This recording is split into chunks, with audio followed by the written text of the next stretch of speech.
Well, good evening, everyone. Certainly, it is our pleasure and honor to come before you as the second district of Omega Psi Phi COVID-19 Task Force. Certainly, it's the month of November. So, to all of our brothers of Omega Psi Phi Fraternity Incorporated, we still celebrating 110 years of manhood, scholarship, perseverance, and uplift. My name is Kelvin Ampofo, and I have the honor, I have the pleasure of serving the brothers of the mighty second district of the Omega Psi Phi Fraternity Incorporated. We're comprised of the states of New York, New Jersey, Pennsylvania, Delaware, and Maryland. Brothers working hard for Omega in the second district. Brothers working hard for Omega across the globe, our international organization, certainly on behalf of our grand bosses, Dr. David E. Marion, we hope that you and your families are well. We are doing a special edition. Thanksgiving is here, and certainly we want to make sure that before we take the time with our families, many people are traveling, many people are coming into our homes, we are going places. So we just wanted to take the time to make sure that we continue educating, we continue answering your questions as it relates to COVID-19, the vaccine, and of course the boosters. So certainly, if you're joining us for the first time, let me say welcome. We've been doing this since the start of the pandemic, and we have four brothers that we've identified in the second district. They are known as the Four Horsemen. And so, if you have not seen, Piercy, go ahead and show them that picture of the horsemen. So, if they have not seen, certainly these brothers here, from left to right, 78, Dr. Boykin, a retired pediatrician who brings us up to date statistical information every week. And we certainly thank him for all that he does. Dr. Jedan Phillips was at the epicenter. He was at the beginning when we started this thing right out of New York, Stony Brook, right there in the emergency room, family doctor as well, always giving us the latest and greatest information. Brother Wonzie Gardner, he works with the federal government, gives us updated information as it relates to the government. Such critical information. It's very timely. We appreciate that. And last and certainly not least, Dr. Cedric Guyton, giving us the information as it relates to from a pharmacy perspective on these medications. So let me not belabor the point, and certainly I want to bring out our doctors that are joining us tonight, and we have a special treat for you as well, another visiting doctor. Let's first introduce Dr. Boykin, Dr. Keith Boykin, again, retired pediatrician, always giving us the latest and greatest as it relates to information and stats. Dr. Boykin, good evening to you, my brother. Good evening, brother and Popo, and welcome to everyone. Thank you. And go ahead and get us started, Dr. Boykin. Okay, so everyone, I hope you are having a safe and enjoyable week so far as you get ready to travel. As brother and Popo said, we thought that we might come on a little bit early because we know a lot of folks are traveling around and to and fro, and people are coming to your home. We're at a little bit better place than we were last year, but we still have some milestones to overcome. We still have a lot of things to think about as we go and visit, as we have people come into our home. So the great news is that we have vaccinations out there, which is different from last year this time when we were thinking about getting the vaccines out there. So the numbers are a little bit better overall, but we still have some things we got to think about. Now, currently, unfortunately, cases are on the rise again. Right now, we're at a little over 47 million total cases in the United States. And that's about over 2 million in the last 28 days. So you can see that we're just not getting there. We had gone down a little bit, somewhere around, I believe it was October or so. But we came right back up again. So the death toll in the United States is 771,000 plus, but 33,300 in the last 28 days. And just in the last 7 days, we had 6,899 deaths. So we still have to be cognizant of that fact as we move along. Hospitalizations, the lowest point in the last several days was on November the 10th. We had about 40,027 people. And now we're back up to 40,587 people as of 11/20. So we have a 7-day moving average, which means we look at how things are going over the last 7 days. Are we going up or down? So the 7-day moving average for hospitalization still is at about 91,000, a little bit over that. The good news is that pediatric cases remain elevated, but they are on the decline. So our little ones are getting less hospitalizations. And I'm going to go on a limb, and it's just my opinion, and attribute that to actually having the vaccines available for our 5-year-olds and older. So, you know, United States cases still remain in a high state of transmission. You know, probably the last time we talked, there were states like Florida and some of the southern states that had gotten into the orange zone. If you look at those things, we have the green, yellow, orange, and red. And, you know, a couple of states had gotten into the orange zone, and some of them had gone back to the yellow zone. But just in the last several weeks or so, we're back in the red. All of the United States remains in a high level of transmission. We went, as I said, we went from yellow to orange. Global cases for this pandemic, over 257 million cases globally, and over 5 million deaths globally in this particular pandemic as we stand now. So we still got a lot of things to think about, a lot of ways to go. And what about the variants? You know, everybody wants to know what's going on with the variants. Well, we thought that things were getting better. You know, Delta variant still remained the predominant variant in the United States. It had gone down a little bit, down to 99.1%, but is now back up to 99.9% of all reportable cases. And at one point, it had actually gotten down to 98.7% the week ending on October the 23rd. We still have to deal with the subvariants of Delta, you know, the AY.1 to AY.2. AY.1 is currently at 0.1%. The AY.2, if you look at the CDC's website, it'll say 0.2. Well, what they look at the total amount of 1,000 cases in a particular area. And because it's less than 0.1%, they report it out as 0.0%. But those two variants are still out there. There are a lot of other variants that are out there. They, again, 0.0%, but that means that they're less than 0.1%, but a significant proportion, significant impact out there. And, you know, we were probably seeing about 1.2% of the variants, other variants at the week ending October 23rd. So they're not gone anywhere. They're still out there. But the good news is our vaccines are handling those variants. So there's some new treatments that have come out. You heard about in the news, so I think we need to talk about those. As a matter of fact, Pfizer has now applied for emergency use authorization on one of their pills. It's called molnupiravir. As I said, they applied for emergency use authorization, but just think about this. It's not a prevention of COVID. It is only a treatment parameter. So don't get it mixed up here, y'all. And again, just like, you know, you take Tamiflu for the flu, you know, if you get exposed, you take one dose of Tamiflu. If you get the disease, you take a different dose. So these work the same way. You have pre-exposure prevention, and this particular drug will do that way. It has pretty good results according to Pfizer's data, but again, it's being scrutinized by the FDA right now, so it's not approved yet. And the other thing that's come out, you know, we've known it for a while that, you know, monoclonal antibodies are out there. But again, monoclonal antibodies are, again, just for treatment. They are not a prevention. You know, you hear people say, well, we take it for pre-exposure. Well, you take the monoclonal antibodies for pre-exposure only if you have risk for going to a severe disease. If you have disease early on, we give it to you at that point in time too. These are to prevent hospitalization. So this is what these monoclonal antibodies about. And why I'm bringing that out, because a new drug on emergency use authorization is one from AstraZeneca. So you might see that one come out in the news sometime too. So, but again, these are not prevention and is not a substitute for the vaccine. Okay, so let's talk about the vaccinations. You know, the good thing about the vaccination, the CDC has some interesting stuff that came out. I think everybody should know about this. You know, you've heard about people getting vaccines in other countries. You heard about people getting vaccines in clinical trials. So the good thing about that, if you receive all of the World Health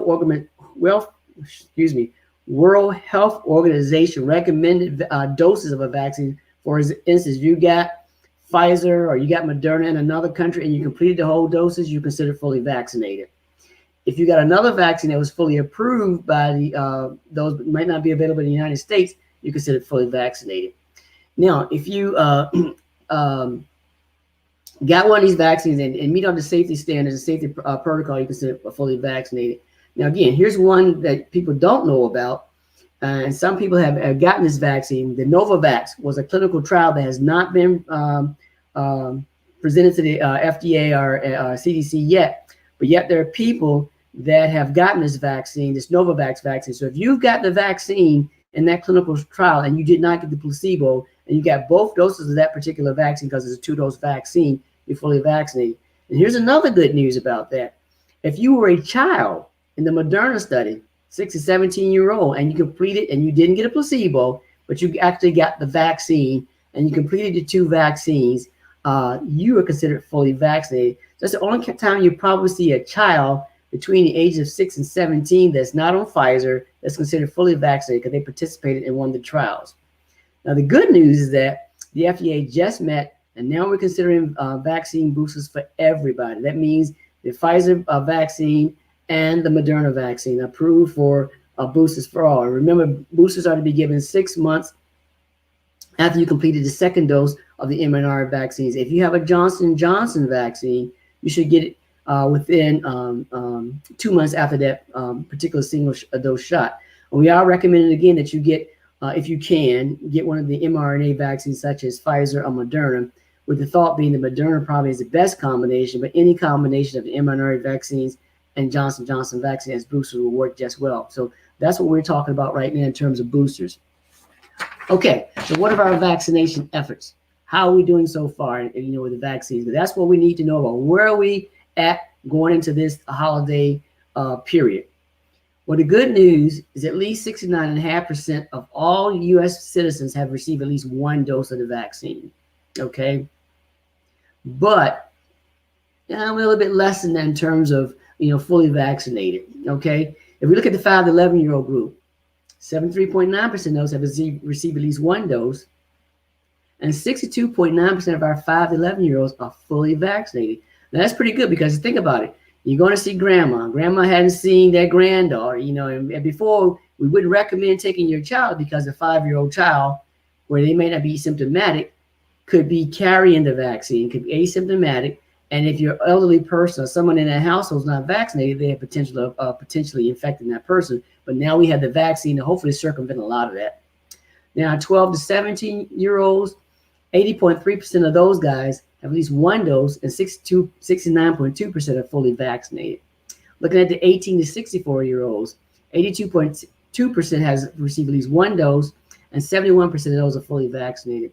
Now, what about those people that are 65 years and older? Well, we've done a remarkable job with that particular age group. Those are the ones that are most vulnerable. Think about it. 99.9% of people that are 65 years and older have received at least 1 dose of the vaccine, and 86.4% of that age group, that population, are fully vaccinated. And we look at the overall, 196.4 million U.S. people are fully vaccinated. Last year, this time when we got ready to travel, we didn't have this. So what do you have to do? You have to really talk about masking, hand washing, social distancing, and not traveling at all. If you went to someone's house, there's a recommendation that you took your own food, took your own utensils, or whatever. But we're a little bit better placed than that right now. So I brought all up to say all these statistics and things are not, they're great. But the real deal is, think about when you get ready to travel. The borders have been opened up to people traveling from other countries. You can travel to other countries. But you need to remember that you got to check your local jurisdiction, because that's what's gonna determine what you can do traveling to and from. And if you travel to a certain country, make sure you follow their guidelines before you get there.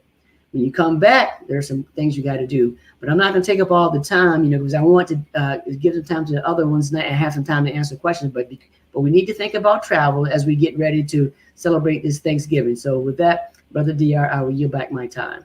Dr. Boykin, as always, you always come through with these facts and these stats. You just beating us upside the head with it. We appreciate it. We appreciate it. I know y'all working on the macaroni and cheese and y'all working on the collard greens, but we want to make sure everybody has this information as we get ready for Thanksgiving.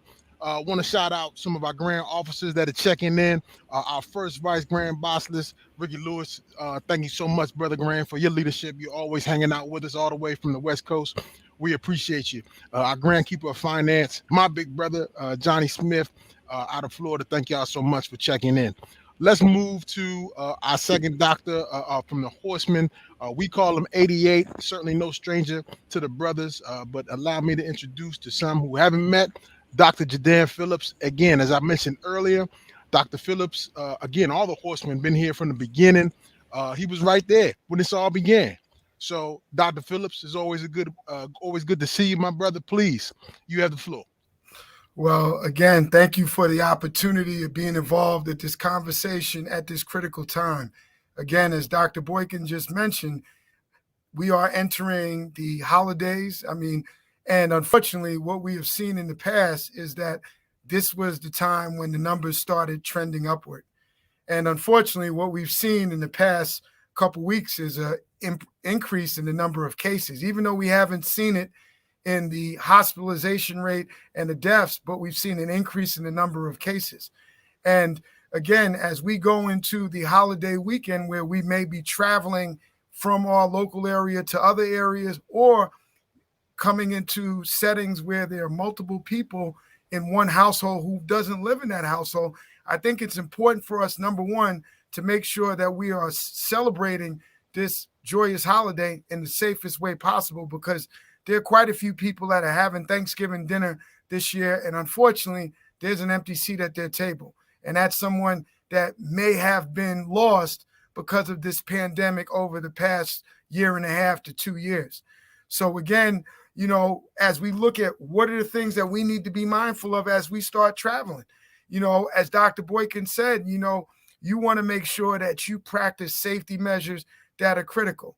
And as my job as a family doctor, one of the things that's been prevalent in the questions that my patients have asked and in the topics that I am bringing up in the office is, how are you practicing your Thanksgiving holiday in the safest way?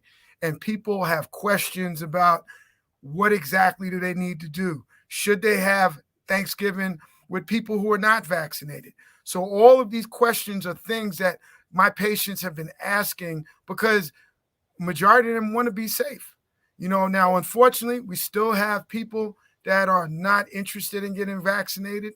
And unfortunately, with that being said, again, the consequences are there. We have seen, as far as the data that shows that this virus, even though we've seen breakthrough cases, and when I mean breakthrough cases, I mean cases in someone who has been fully vaccinated, a big majority of those breakthrough cases in those individuals are mild.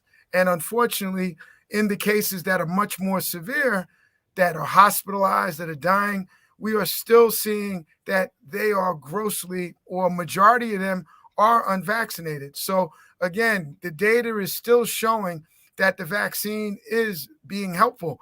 Now, another conversation, because as a family doctor, I am also a pediatrician in sorts. I take care of kids. Parents coming in and having a conversation about the suitability or eligibility of their children who are between the ages of 5 and 11 and whether or not they should be vaccinated.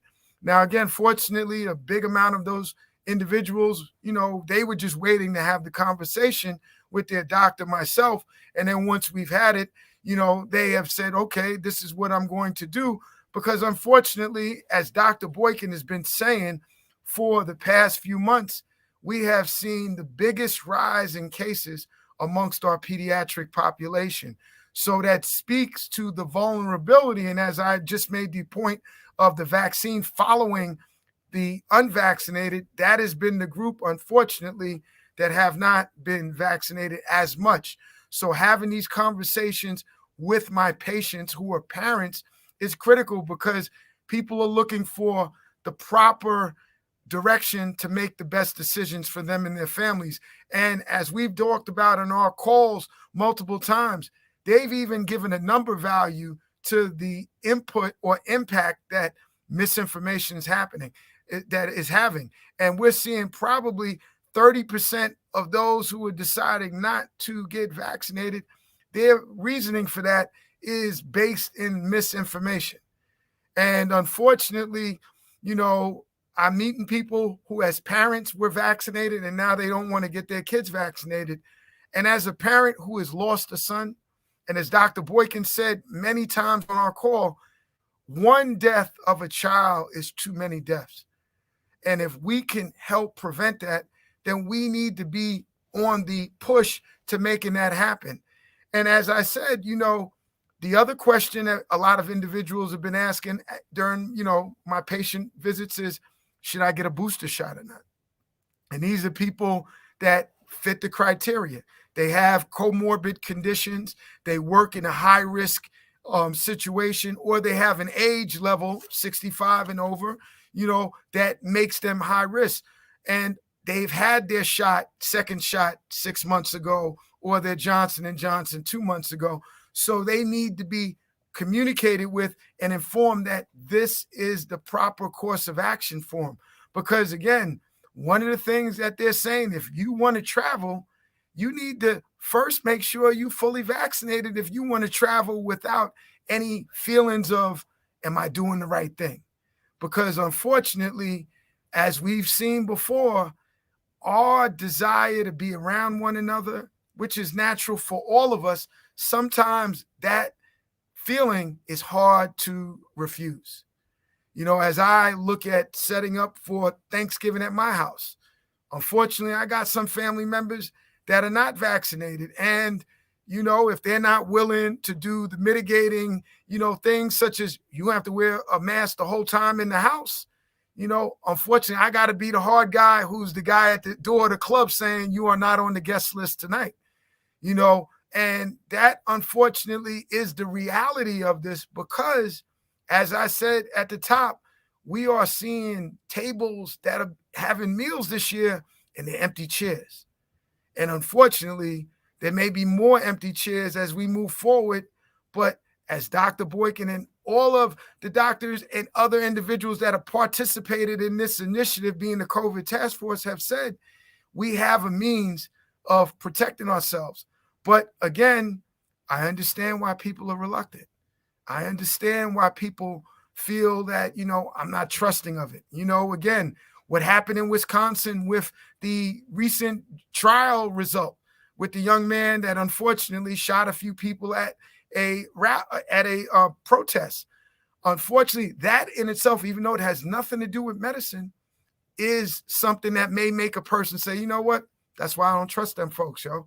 I'm not going to get the shot, because you see what happens. So it speaks to the importance of us. Now, the other thing, because I work in a medical space, a medical school, I also teach young doctors.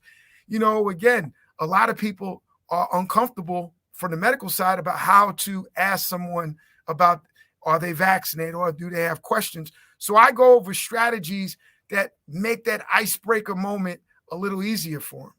And the other thing that I do is for individuals that are patients, you go there with a list of questions. Because again, Dr. Facebook, Dr. YouTube, they don't have a medical degree. They didn't go to Northern Virginia Medical College, or they didn't go to, Johns Hopkins University or University of Maryland Medical School. They got their experience and their opinions from things they just read online. And are you going to make a decision that could potentially take someone away from your Thanksgiving table that you love and adore because of information that you got from a source that is not really educated? So with that, I'm excited to hear about our other panelists, hear what our other panelists have to say tonight. So with that, I'm going to yield my time. Dr. Jedan Phillips, as always, you bring it, man. We appreciate you, as well as Dr. Boykin, as well as all of our horsemen that continue to make sure we have the most updated and the most critical information as it relates to this vaccine. Now, some of y'all, I know y'all working on your macaroni and cheese, and I know y'all working on all the sides, getting ready for Thanksgiving. But did you hear what Dr. Phillips said? He's got people that's coming to his house. Listen, they got to put that mask on. They got to put that mask on. And the same stance that he's taking, that's things that we have to be aware of as we move forward. Now, the bottom line is just go ahead and get your shot. But again, we understand people have different thoughts, whatever, but we just going to make sure you have all the information, not the misinformation. We're going to make sure you have the facts. You make the decision that's best for you. Ladies and gentlemen, brothers that's here, of course, we got the horsemen, but tonight, again, another special guest. Please allow me to introduce, for the ladies, for the ladies. We always make sure we take care of the ladies. Great feedback. I want to introduce to you Dr. Nicolette Lewis Saint. Now, Dr. Lewis Saint serves as the executive director of Healthcare Ready, where she works to meet the most pressing patient needs before, during, and after disasters and disease outbreaks. Prior to joining Healthcare Ready, Dr. Lewis Saint was the senior advisor to the State Department's special coordinator for Ebola during the height of the Ebola epidemic of 2014. In this role, she helped coordinate international response efforts. Dr. Lewis Saint currently serves as the public health representative on FEMA's National Advisory Council as a commissioner on the Baltimore City Sustainability Commission and as a co-chair of the Healthcare and Public Health Sector Coordinating Council under the Department of Homeland Security. Brothers, yes, Dr. Lewis Saint. Good evening to you, my sister. Good evening. I need you to always read my bio. So we're going to start there. I got you. I got you. Please school us. You got it. So good to be with you all this evening. Thank you for having me. As you're going into Thanksgiving, I think the doctors have done an exceptional job of laying out what the options are, what we should be thinking about and considering. I'll take a slightly different angle, but I definitely want to make sure we leave time for the questions.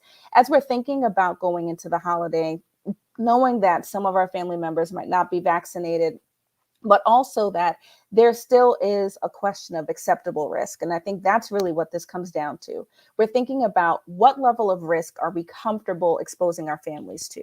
What level of risk are we comfortable taking for ourselves? So knowing that many of us, hopefully, right now are vaccinated, I want to think about a couple of other things. First and foremost, the vaccination numbers are incredible. We are moving in the right direction. It doesn't mean we're there, but it does mean we're moving in the right direction. But we also know that only 22% of African Americans are fully vaccinated right now. So for Black and African American people, the people that would probably be at my Thanksgiving table, I will not pass judgment or try to guess who will be at your table. But for the people that are in our communities, really thinking about the fact that it's really not close to 99% of our families that might be vaccinated. So there may be additional questions that need to be asked. The other piece is thinking about what our hospitals can handle right now. About 72% of all hospital ICU beds are filled right now, which means that our ICU capacity is actually pretty low across the nation. For other inpatient hospital beds, it's about 78% of hospital beds that are also at capacity. So the point that I was making last month, and I'll bring up again, is our hospitals are still in a very stretched state. So thinking about the perspective of acceptable risk, you could be one of those people who is very fortunate, may not be right, but very fortunate, and not get exposed to COVID. And that is wonderful, and not be vaccinated and still not get exposed. But that is not likely. And thinking about what happens if you are one of those people who is not vaccinated, but is exposed to COVID, and how that spreads to people that you love. So as Jedan was saying, just thinking about not just what it means for you, but also what it means for the people that you're connected to, and knowing that as it relates to COVID, it's a really unusual disease progression. So some people are having mild to moderate cases. Some people are seeing rapid progression and hospitalization. I just had a former classmate bury her father because of COVID. And so just understanding that those disease progressions are not something that can be readily predictable, thinking through how we make sure that as we're approaching the holiday season, so Thanksgiving, but really the next 2 months, that we're doing everything in our power to make sure that not only are we protecting our loved ones and ourselves from COVID, but also the flu season as we are now getting to the peak of flu season. Because, you know, that's important. People nowadays, they see somebody or they hear somebody coughing, they automatically think, hey, what's going on? But we got to be mindful of the flu season. Okay. So we're just going to go to the open discussion. And again, all of you that are online, please take advantage of the chat feature. I want to make sure you get your questions asked to the doctors so they can respond to you. And I'm just going to start off with some questions that I've already received. So I think it's pretty basic, but I'm just curious from the doctor's perspective. The first question I have here is as it relates to mask mandates. Some jurisdictions have, in essence, done away with them, saying that we no longer need masks. Just curious on your thoughts on mask mandates, whether you're vaccinated or unvaccinated. Mask mandates. Your thoughts? Well, I'll start off and I'll defer to Dr. Phillips and Dr. Lewis saying, well, mandates I think are something we should really seriously consider because I think there's a false concept out there that if you're fully vaccinated, you don't need to wear a mask. But remember, fully vaccinated people can have breakthrough cases. That means they have a certain amount of viral load in their bodies and they can spread it. The viral load is about the same as an unvaccinated person. They just don't get the same disease that they would, but they can give the same amount of viral to somebody else. So I think that mask mandates are necessary, particularly if you're indoors. And one of the biggest reasons why you're indoors because a lot of places indoors have poor ventilation. And so these micro droplets are circulating. In fact, you get somebody come in your house, sees it come and go, hey, because those large globules can attract those surfaces as well.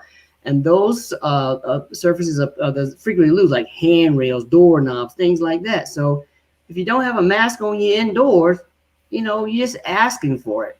I mean, I know a lot of people say, oh, we don't need masks. I even heard somebody say today that they're opening back up their gym, fully vaccinated people can come in without masks because a medical panel told them they don't need masks. I'm not sure what medical panel told them that. But the CDC does not condone not wearing a mask if you're indoors. If you're outdoors, that's a different situation, And I understand people are hesitant to wear a mask. They think about children can't understand what things are going on. Well, there have been a lot of studies showing that children can learn from people's facial expression and their body language. So mask mandates should not interfere with your whole socialness as we go on. And there are more than enough studies out there. And people doing study after study after study that show that the mask effectiveness in controlling the spread of this particular organism. So my personal opinion, I think masks could be mandated for indoor situations. If you're unvaccinated, even if you're vaccinated, if you're going to be in less than 6 feet of space between people, you need to have a mask on, in my opinion. And y'all heard what Dr. Boykin said. If you see somebody and they sneeze or something, he said, hey, we heard you. Hey, look, I had somebody come to my house yesterday that was doing some work, and he had his wife with him, and she started coughing, and I was in another room, and I said, hey, coughs hit a little different these days. You okay? Because again, I think to what Dr. Boykin was saying, it's not as simple as I'm vaccinated. And I think, unfortunately, that just thinking that vaccine is the one cure-all intervention is unfortunately contributing to some of the spread that we are seeing. So I think, again, when you're traveling, and let's put it in the context of the holiday, it depends on where you're going. If you travel into an area where COVID is still occurring at a high rate, and unfortunately, as my colleague, Dr. Lewis Saint just said, we are only 20% fully vaccinated. There's nothing that's stopping the variants that's stopping the virus right now because it follows the unvaccinated. So if you're going someplace that has a high incidence that you need to be on, even if you're vaccinated, you need to exercise some measures. And as Dr. Boykin just said, their research, they just came out with an article a couple days ago, 53% reduction in your risk if you are masking. So again, the masking makes a big difference. But if you are in an indoor space and you've done the steps, I mean, again, when we talk about the steps, as you look towards going into Thanksgiving on Thursday, probably right now you need to be quarantining if you're traveling to avoid risk. The other thing is the utilization of testing would benefit you to get a rapid test probably within 24 hours of where you're going, so you know what you're bringing to the table. As it was said earlier, outdoor, they say it's supposed to be somewhat mild, not too cold on Thursday, so outdoor might be a better look, but if you're indoors, I know we like to be nice and cozy, might want to have the window open. If you got air purifiers, you might want to do that. if those individuals that don't want to get vaccinated want to come to the crib, they need to wear masks if they're in the vicinity of other people in the house. So again, masking has been shown to be effective. The data has shown it. They've had a research study over in India that looked at over 350,000 people, and it showed that masking made a big difference. But unfortunately, everybody got to deal with what they create for themselves. So if an individual wants to walk around and not wear a mask, they got to deal with the consequences of that. And unfortunately, all of us here probably can attest to that horror story of that individual that didn't have to die, but if they would have taken a safety measure. So I'm going to yield my time to let my colleague, Dr. Lewis Saint, give her more than 2 cents contribution. So you go, Dr. Lewis Saint.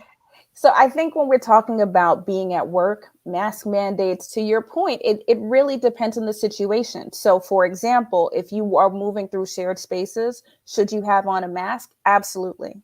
If you are in an office where you are in an office by yourself and you know that this office is being cleaned, you are the only person in this space, can you take off your mask? Also, absolutely.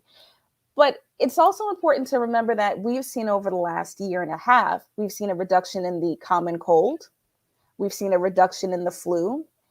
And we've also seen that masks have helped us with COVID. I'm not trying to get any of those this season.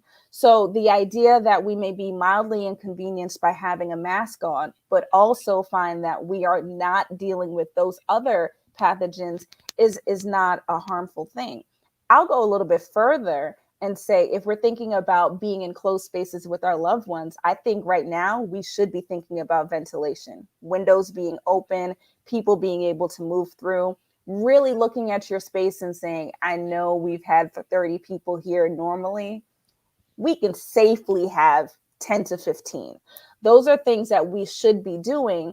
And as a part of that, thinking about what it looks like to have maybe spaces where when you're playing spades and when you're playing dominoes, I'm Caribbean, so we're going to be playing dominoes, right? When we're playing dominoes, maybe if we're in mixed company, then we have masks on, but when we're eating, we're spaced out enough that we can take the mask off and be safe and be comfortable, but also have the windows down, making sure if there's a fan, even if you've got HVAC in your house, you could have central air and still have fans just to, again, help with the circulation of air, because that's a part of why we're talking about mask mandates. It's, we talk about this idea in public health of the Swiss cheese theory, that it's not that there's one thing that you do. It's that if you imagine having a bunch of pieces of Swiss cheese lined up, every time you take an additional action, it's going to protect you from being reached by that pathogen a little bit more.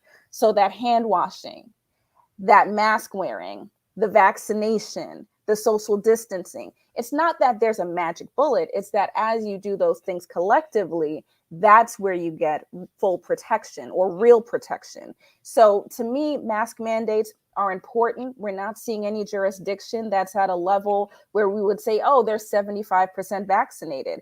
And there isn't a lot of, transfer from one state to another and one jurisdiction to another to say they're 75% vaccinated and they're good. We're not seeing that anywhere in the nation. So from my vantage point, it doesn't make sense to talk about removing mask mandates because we're not in a condition where that would be this wise public health move. It's inconvenient, but it's still the right public health decision. I want to read this quote, and this is from Dr. Tedros, the Director General of the World Health Organization. And his quote is, we're not just fighting an epidemic. We're fighting an infodemic. Fake news spreads faster and more easily than this virus and is just as dangerous. Absolutely. Dr. Phillips, you touched on this misinformation earlier in your segment. What your thoughts on that quote? I think, again, like I said, I've seen a number of value thrown out saying that about 30% of individuals, or the reasoning for their hesitancy, is based on misinformation. And unfortunately, even though in the beginning I was trying to be more idealistic and say, well, maybe there's not an intentional campaign to misinform people, but that's not the case, man. I see people who know better saying the wrong thing. And unfortunately, you got people out there that are risking their families. Again, if you're vaccinated and you're refusing to let your child who goes to a high school in South Queens, which is on the up, to go without, a vaccine because you're concerned about fertility issues.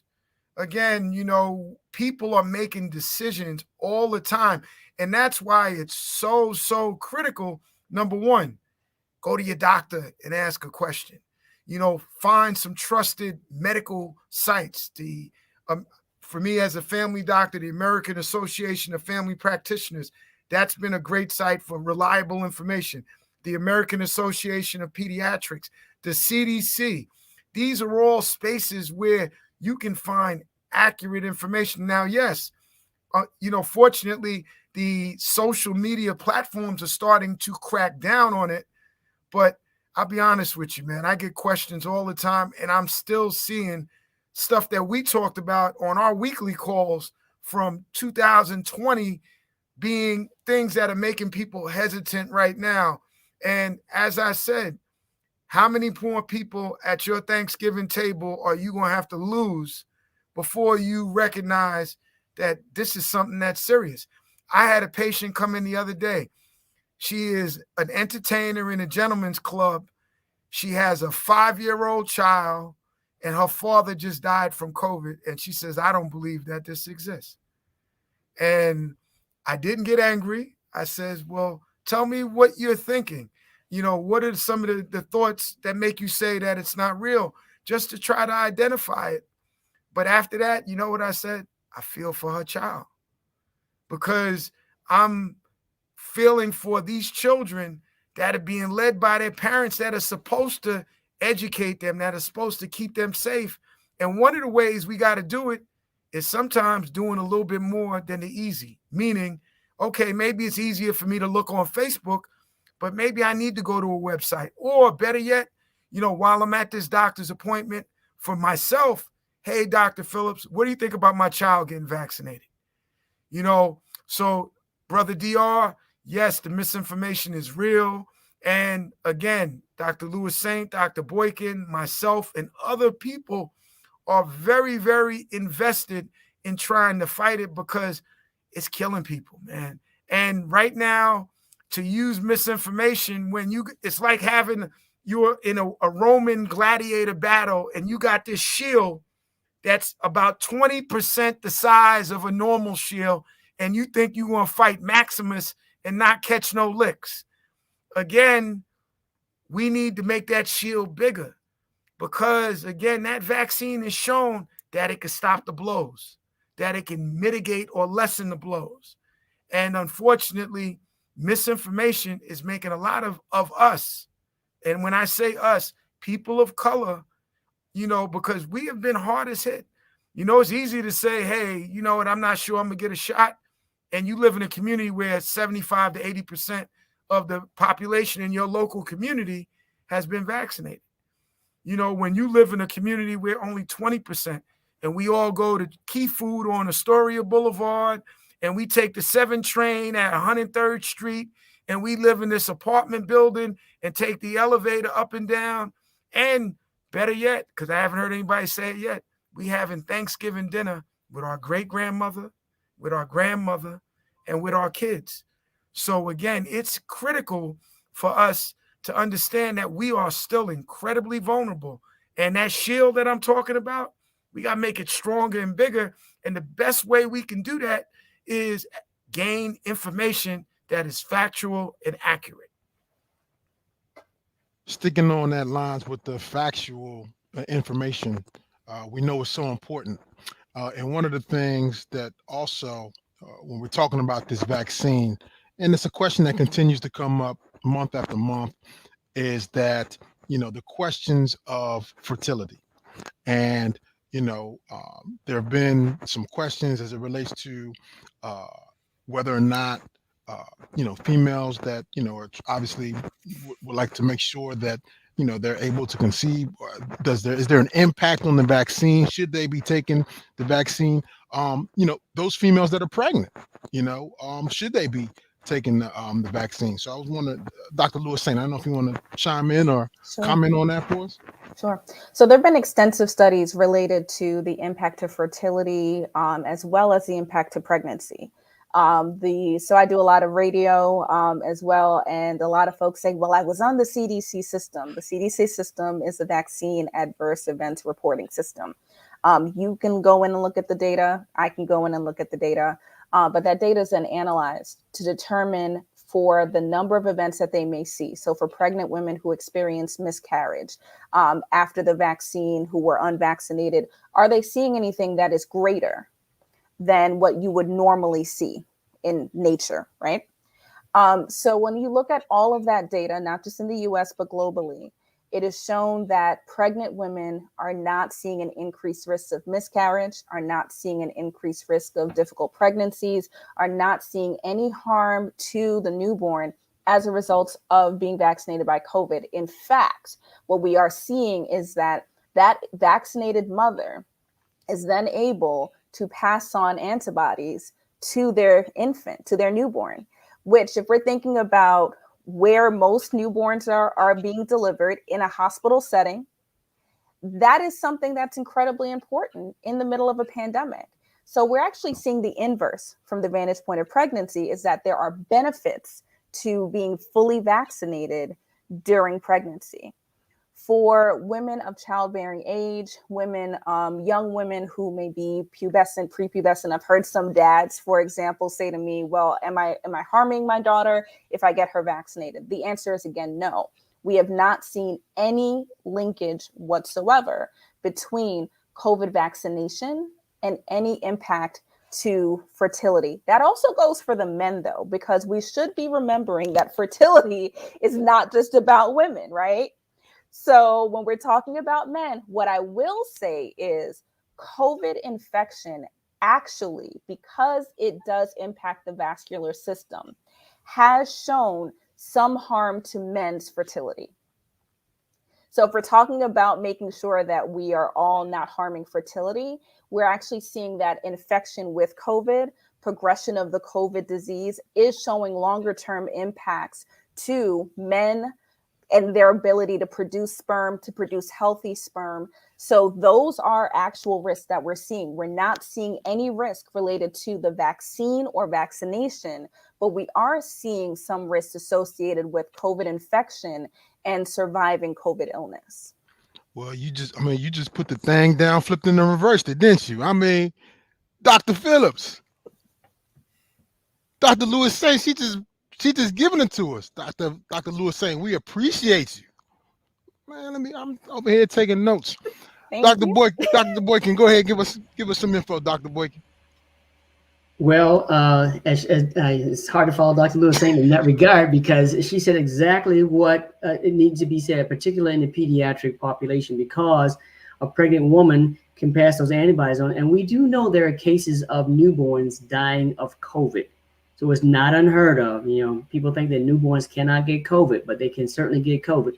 As a matter of fact, as she so eloquently said, you know, it depends on where you get your vaccine during the pregnancy, whether it's the first or second trimester.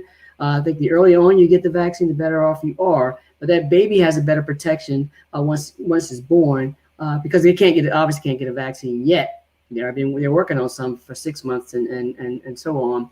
But there's no association with adversity in terms of getting the vaccine if you're pregnant. As a matter of fact, ACOG, the American College of Obstetricians and Gynecologists, put that as part of their woman's exam now. They want you to talk about getting the flu vaccine and the COVID-19 vaccine. That's part of women's wellness exam now. Now, in terms of all this fertility stuff, again, this was another misinformation that started on the social media about some antibodies to the placenta. It's just not true. And again, misinformation going rampant. How many times we have to go out there and say, you know, that is misinformation, just like we have to say autism is not caused by the MMR. You know, it's one of those fake news things where a person in the UK was paid by a lawyer to get against the insurance company. He has since been disbarred, and that doctor lost his license. But that's the kind of stuff that's going to have to happen, so this misinformation will stop killing people, because it's killing people. You know, you're not going to have any problems with fertility. It's just the bottom line. All the research and all the data shows that. And I can guarantee you that the American College of Obstetrics and Gynecology would not endorse the COVID-19 vaccine because they have a high malpractice rate. So they're not going to promote anything. It's going to make their malpractice go up. So it's just misinformation. It's just not true. I think another point to add on to what Dr. Lou was saying, Dr. Boykin said, is the number of children that have lost their parents.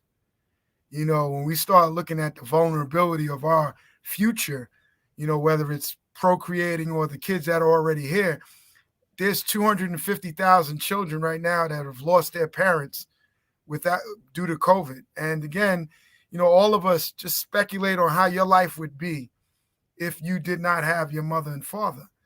So again, you know, when we're making these decisions, a lot of times the decisions aren't always whether I get COVID or not. It's also the trickle down effect of COVID as it pertains to our children and the vulnerability that we expose them to. Because again, as a parent, as an elder, what are we supposed to do?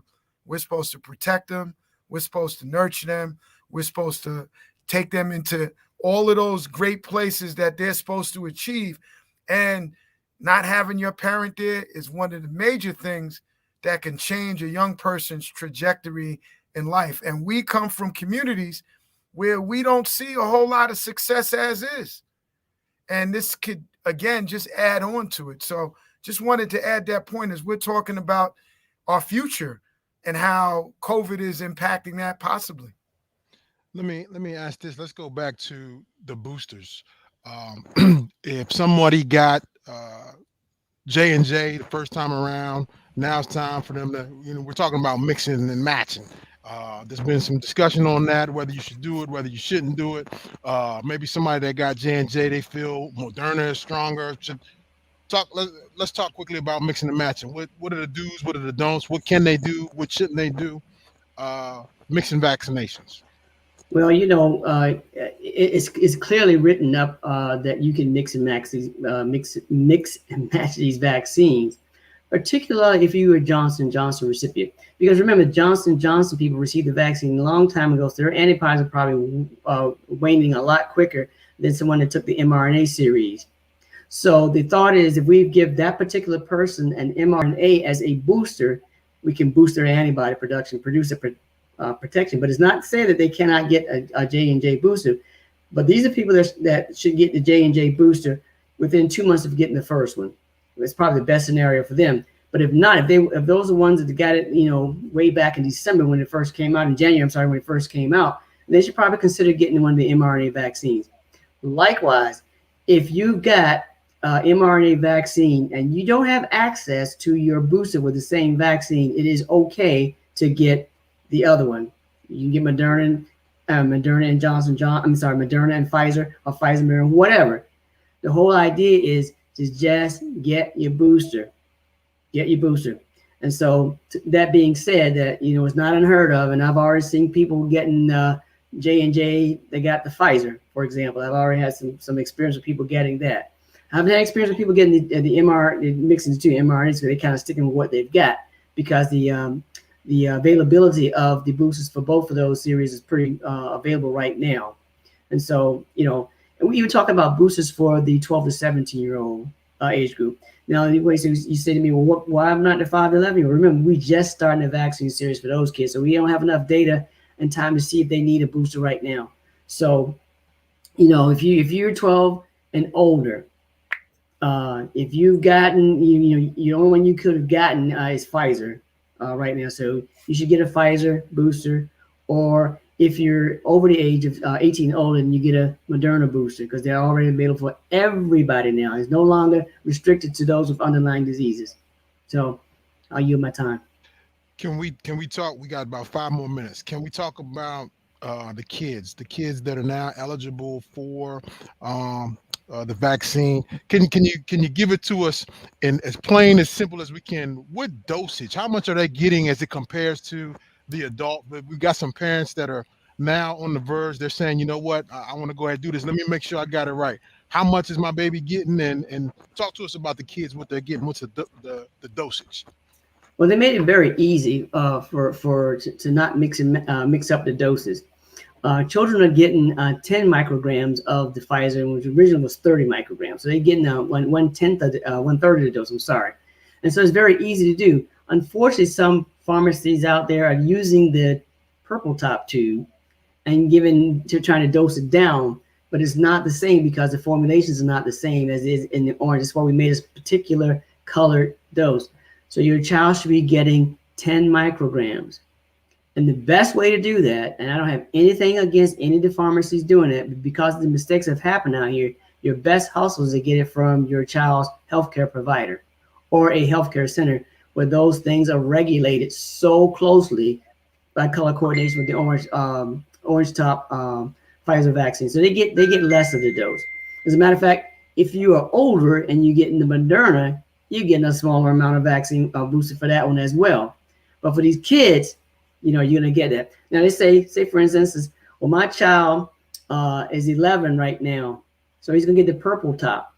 But when it's time to go back to get his second dose, he'll be 12. Well, you go with the 12 dose. It's not based on weight. It's based on age. So if you're 11, you get your first dose, and you turn 12 when it's time to get your second dose, you get the purple top, the 12 years and older. So it's pretty easy. The guidelines are pretty much there. As a matter of fact, the AAP and the CDC has even put out guidelines what to do if your child got the wrong dose. Okay, if your child got a diluted dose, then you probably start a series over in a week. If your child got a too high of a dose, not going to hurt them, but you wait out the time and get the correct dose the next time around. Those are pretty much out there on CDC's website, mostly for physicians, but parents can reference that information as well. So it's very clear and very well thought out, and we have a whole system of providing vaccines to the pediatrician's office and family practice office, primary care office, because we want the kids to have those vaccines. But at the same time, if you're a pediatrician or you are a family practitioner and sees kids, when the parent roll up in there, bring their kids for the vaccine, hey, you got it, give the parent the vaccine as well. Give them the purple top, give the kid the orange top. Okay, that's just it's easy. It's very easy to do. It's just color coordinated, unless you're colorblind, obviously. But it's really easy. We got about 2 more minutes, and the questions keep coming in. We certainly want to make sure we get them answered. The question that came in was boosters for the adults. Is it just a repeat of their second shot, assuming that they had a Pfizer or Moderna? So is that booster shot just a repeat of the second shot? With the exception of Moderna, is the exact same one, because Moderna is a lower dose for their booster. If you're immune compromised, you get the same dose regardless, because it's considered a third dose, not really a vaccine. You should get it within, I think it's 28 days after your second one, because we want to boost the immunity of that person. Because a person that's immune compromised, such as a person that solid organ transplant, chemotherapy, high steroids, and some other cases like that, will be those that are at higher risk for decreasing their antibody production over time. So they will get the same dose. But if you're a normal person without any significant problems, you get the same dose as your Johnson & Johnson if you get a second dose of Johnson & Johnson. Same dose for Pfizer, but you get a decreased dose for Moderna.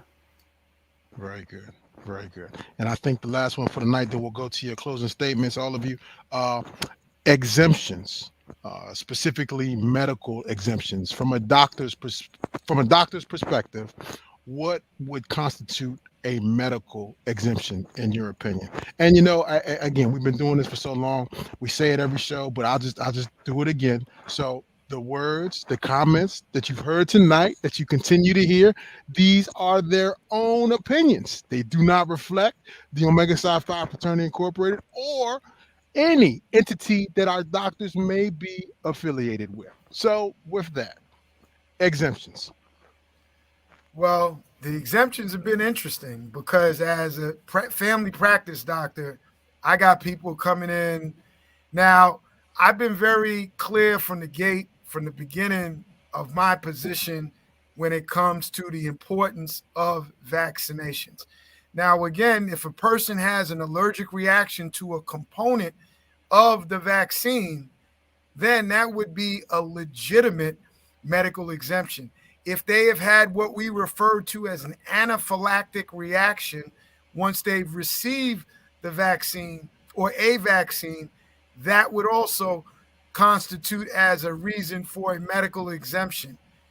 Again, saying you allergic to the COVID virus and you've had the flu shot and you've had the MMR, I'm not the dude you want to come to because I'm not going to work with you on that. You know, I've had frat brothers, I've had patients, I've had friends.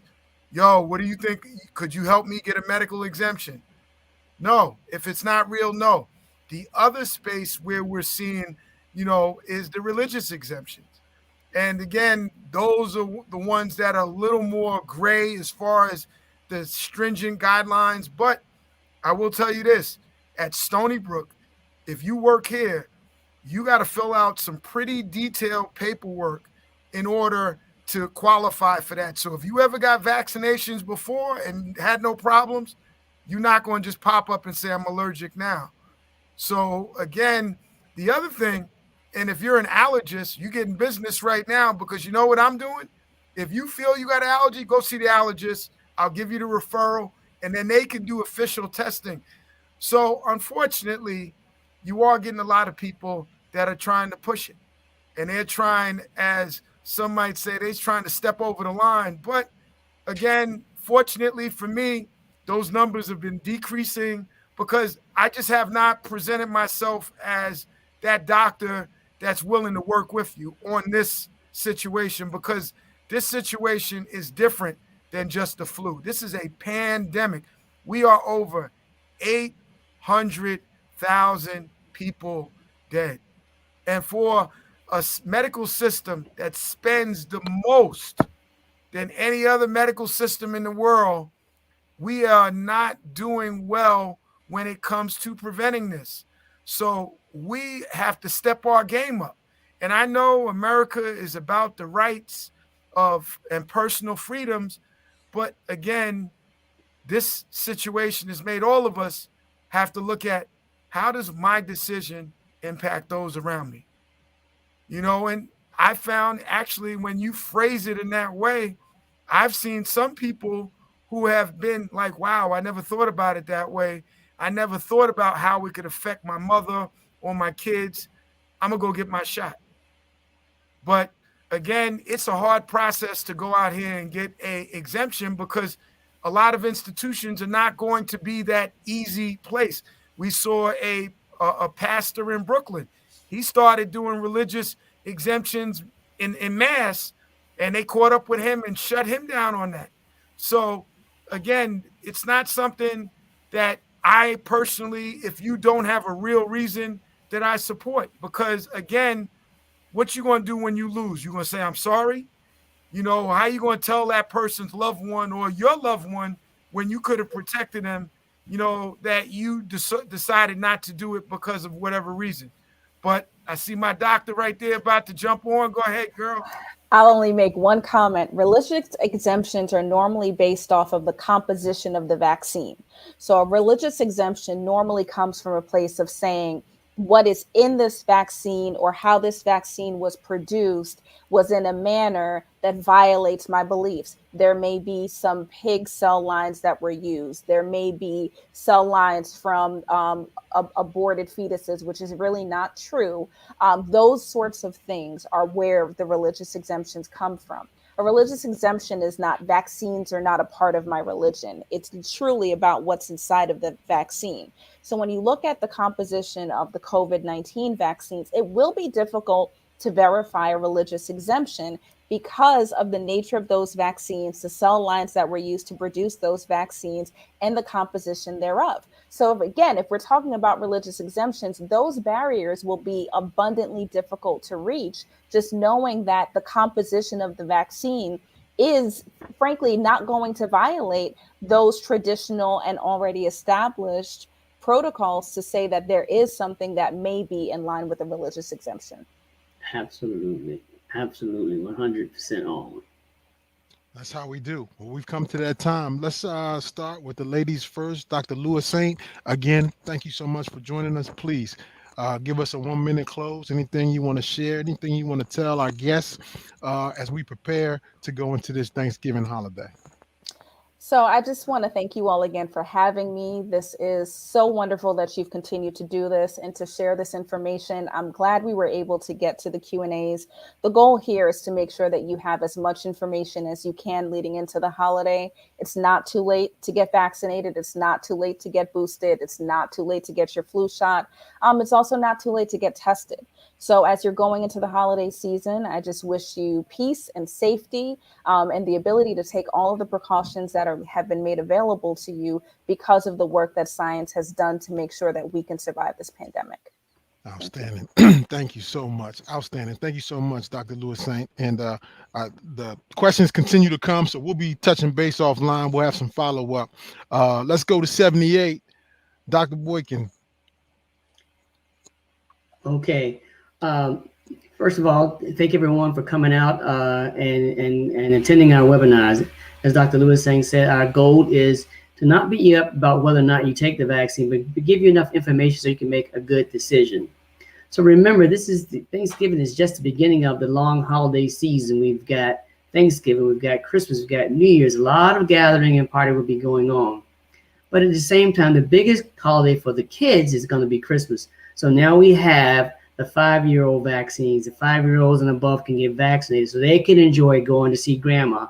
Grandma doesn't no longer have to be worried about little Susie coming over because she's under the age of vaccination. That's one of the most questions I get all the time. Can my granddaughter come to see me? Hadn't been vaccinated and so forth and so on. So please consider getting your child vaccinated to protect the rest of your family, because remember, we're all in this together, and that one piece of the chain broken and the whole thing doesn't work. So be safe, travel well, enjoy your holidays, and just remember, we're still not out of this. And the same thing last year happened. We had a surge, but this year we have a tool. We have the vaccine that can prevent a big surge like we had last year. So happy holidays to everyone, and enjoy. Thank you so much, Dr. Boykin, and Dr. Phillips, in true doctor fashion, has gotten called. So we certainly thank him for all that he. I'm still oh, here. You still here? Oh, I'm still I here. thought you was up. I'm just saying I'm leaving right after. Oh, got you. Oh man, I thought. So the Come on, tail take us dog home. Take us home. not have his part in the Please, show. please, 88. Come on. Well, look, the first thing I would say is happy Thanksgiving to everyone. This has been an incredibly fulfilling opportunity to be in this position, to be helpful to our community. So I am so humbled to be part of this movement. I am so honored to be alongside this Black medical and scientific excellence that we are able to bring forward each week. But I'm going to say this, y'all, as I've said the whole time, one of the forecasting things that we need to look at is what's happening abroad. And unfortunately, Europe is exploding. And a lot of it is related to people not adhering to the mitigating factors, people not getting vaccinated. And we're seeing the cases increase in that space. And as we've said throughout, unfortunately, a lot of what's been happening worldwide is a indicator of what may be happening with us. And again, last year, starting after about Halloween, leading up and culminating in January of 2021, where we were losing almost 4,000 people a day, we are at a place where we can still, unfortunately, be impacted by that. So we've got to make sure, again, a lot of information brought to you tonight. We've got to make sure that we are in the position to make the best decisions for ourselves and those around us, including those people that live in our communities. Unfortunately, again, it's not easy to be the tough person, but I'd rather see you later than not see you at all. And as I said, we have gotten the information about how can we proceed with Thanksgiving being the safest of holidays that it can be in light of the fact that we are still within a pandemic. We've got to be mindful of that. If you are traveling, make sure you follow all the safety recommendations. Educate yourself about what's going on where you are traveling to. Talk to your family members who are hosting about some strategies that they can use to make sure that everybody, in addition to eating a good meal for Thanksgiving, are able to eat a good meal at Christmas. Because unfortunately, we have seen, especially after this holiday last year, a lot of people weren't around after that. And a lot of that was avoidable. And last but not least, be patient. If you're traveling on the plane, it's going to be crowded. It's going to be slow. We just need to move with grace instead of moving with abrasiveness, because abrasiveness leads, it's like a magnet to more negativity. And we don't need any more negativity than we already got with respect to this pandemic. So educate yourself, take those steps that were mentioned so clearly earlier to make sure that you are doing the most. You know, as the young people say, you know, yo, he's doing the most. Let's make sure we're doing the most in the position of being safe as we look at celebrating and trying to spend time safely with our families. And with that being said, again, I just want to lastly big up our MC of the night, our DR. He has been the push, the glue, the challenging us to take this whole COVID movement to the highest level that we can do to support our people. And we appreciate you so much, bro, because again, your enthusiasm, your leadership, your energy into this space has allowed this to continue to flourish so we can have incredible contributors like Dr. Lewis Saint on here and the other doctors that aren't necessarily part of the Four Horsemen to be on here. So with that being said, to my brothers and sisters on the panel, happy Thanksgiving to you. And I'm thankful for our opportunity to do this work together. And for our people out there, happy Thanksgiving, y'all, and be safe. Thank you. Thank you so much, Dr. Phillips. And again, to all of our doctors, Brother Piercy, let me get that picture of our Four Horsemen again. I know that all of them couldn't join us tonight, but again, these four outstanding brothers have been with us from the beginning, and I certainly want to just thank them for their time.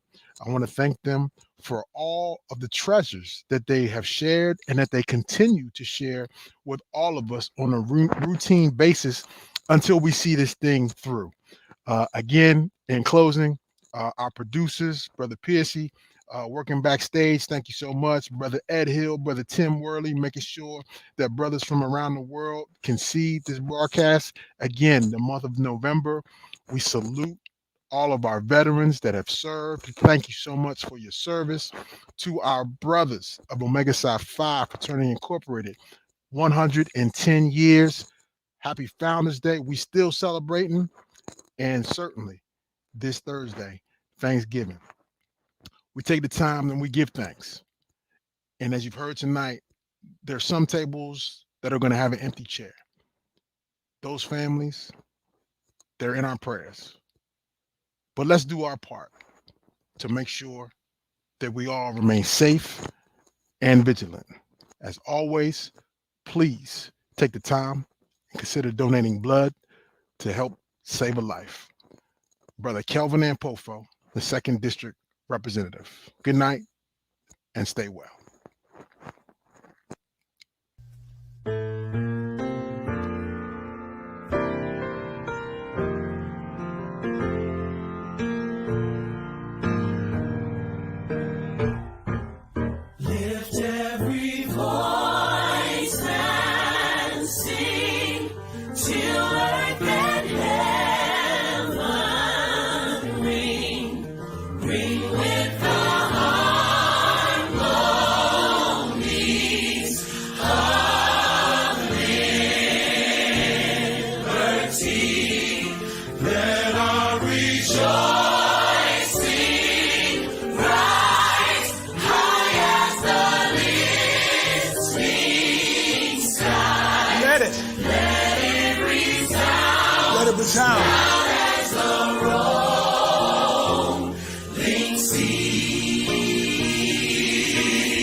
I like this part right here.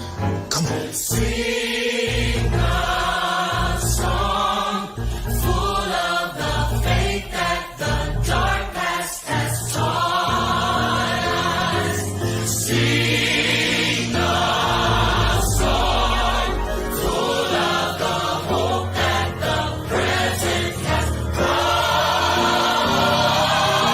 us. Facing the rising sun of a new day begun. Let us march on. Let us march on. Till victory is won. Now we add a little something to it. Just to encourage you. We're going to take you to church later. Let's go. We'll keep marching, fighting till the victory is won.